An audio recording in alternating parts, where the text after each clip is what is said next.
안녕하세요. 하이브리드 스튜디오 유한영입니다. 오늘은 다빈치 리졸브의 노이즈 리덕션 기능에 대해서 한번 알아보도록 하겠습니다. 노이즈 리덕션 같은 경우에는 여기 편집 기능에서 이제 FX 검색해서도 가능하고요. 컬러 페이지에서도 가능한데 컬러 페이지에서 보여드리도록 할게요. 우선 컬러 탭 이렇게 오시면 되고요. 네, 끝에 보면 모션 이펙트 창을 누르시면 여기 아래 템포럴 노이즈 리덕션하고 스페셜 노이즈 리덕션 이렇게 두 가지 종류가 있습니다. 첫 번째 영상부터 보면서 진행을 좀 해볼게요. 지금 노출이나 이런 걸 좀 봤을 때 크게 막 노출이 오버가 됐거나 뭐 언더가 됐거나 그래 보이진 않죠.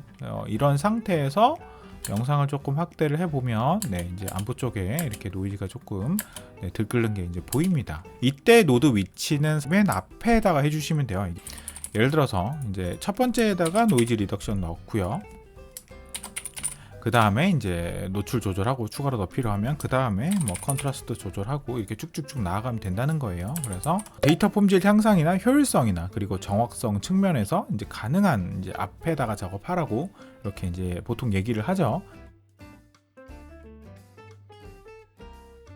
추가적으로 노출 변형이 필요한 경우도 이제 있을 건데 그때는 요 예시를 보여드릴 거예요.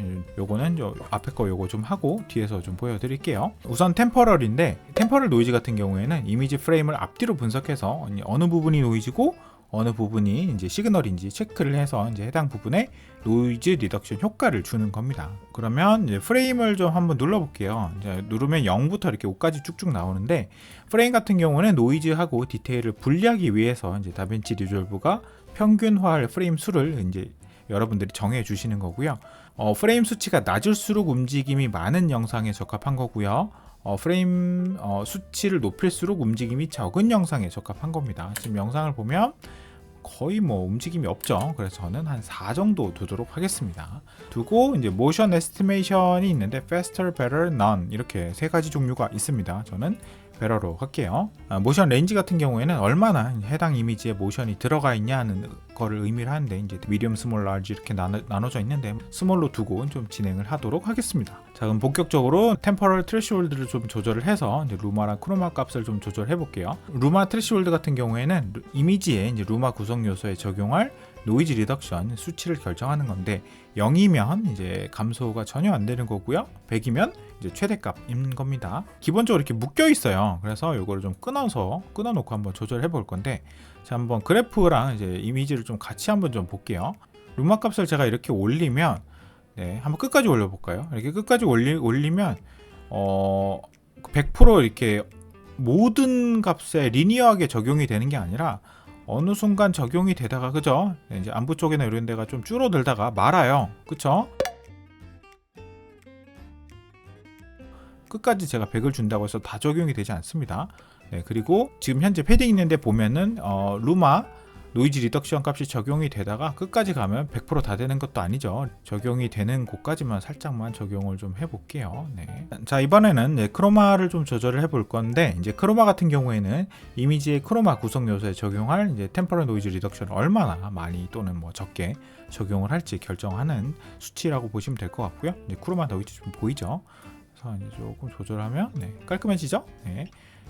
요것만 그림만 보는 게 아니라 지금 보시면 여기 퍼레이드도 좀 같이 보셔야 돼요. 그래서 이것도 마찬가지예요. 끝까지 준다고 해서 적용이 되는 게 아니라 일정 수치 이상 넘어가면 적용이 안 됩니다. 그래서 한 요 정도만 적용을 좀 해보도록 하겠습니다. 아래 이제 모션 같은 경우에는 템퍼럴 노이즈가 적용이 된 이미지에 이제 아티팩트 같은 게 생길 수가 있어요. 이제 이런 것들을 방지하는 기능이고, 근데 블렌드는 썩는 건데 저는 이거 그대로 그냥 두도록 하겠습니다. 앞으로 넘어가서 스페셜 노이즈 리덕션을 조금 조절을 해볼게요. 스페셜 노이즈 리덕션도 이제 프레임 단위로 이미지 분석해서 이미지 전체의 고주파 영역을 좀 부드럽게 처리하면서 동시에 이제 디테일 좀 보존하는 그런 기능인데, 모드를 눌러보면 faster, better, enhanced 이렇게 세 가지 종류가 있어요. 저는 이제 better를 쓰면 이제 밑에 보시면 따로 조절하는 게 불가능해서 저는 enhanced로 하도록 하겠습니다. 레디우스 같은 경우에는 이제 반경인데 저는 미디움으로 두고 진행을 좀 해보도록 하겠습니다. 자, 그럼 본격적으로 밑에 스페셜 트레스홀드도 좀 적용을 해볼 건데, 요거를 한번 제가 붙여놓은 상태에서 한번 올려볼게요. 이게 어떻게 되냐면 이렇게 올리면 이미지의 디테일이 다 이렇게 뭉개져 버려요. 이렇게 과하게 주시면. 그래서 과하게 안 주고 끊어놓고 이제 각각 여기 그래프 보면서 아주 조금씩만 좀 줘보도록 하겠습니다.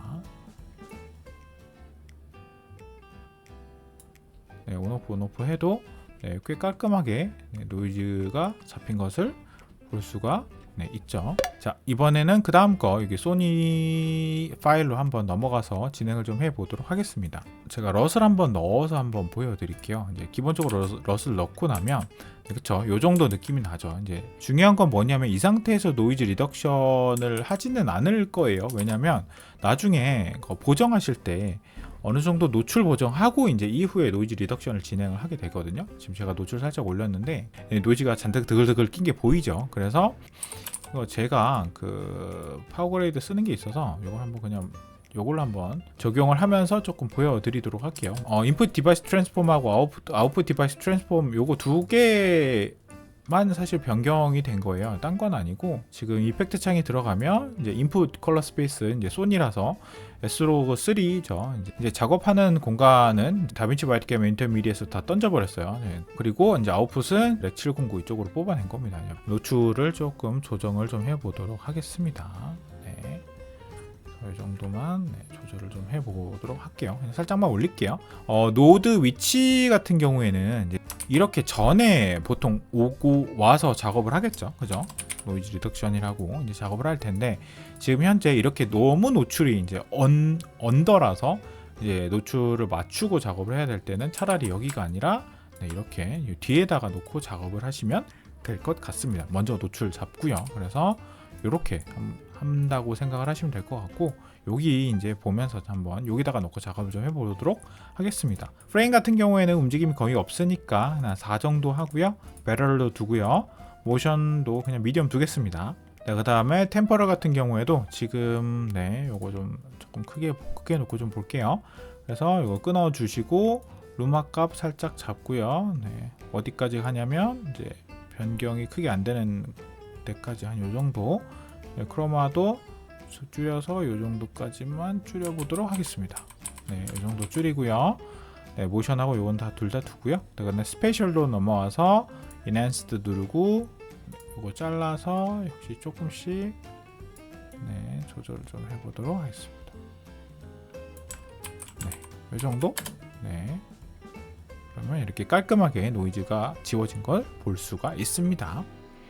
다빈치 리졸브의 노이즈 리덕션 말고도 굉장히 유용한 기능들이 많습니다. 그래서 다음 영상에서도 다빈치 리졸브의 다양한 특징들을 한번 다뤄보도록 하겠습니다. 오늘도 영상 봐주셔서 너무나 감사하고 다음에 더 좋은 내용으로 찾아뵙도록 하겠습니다. 감사합니다.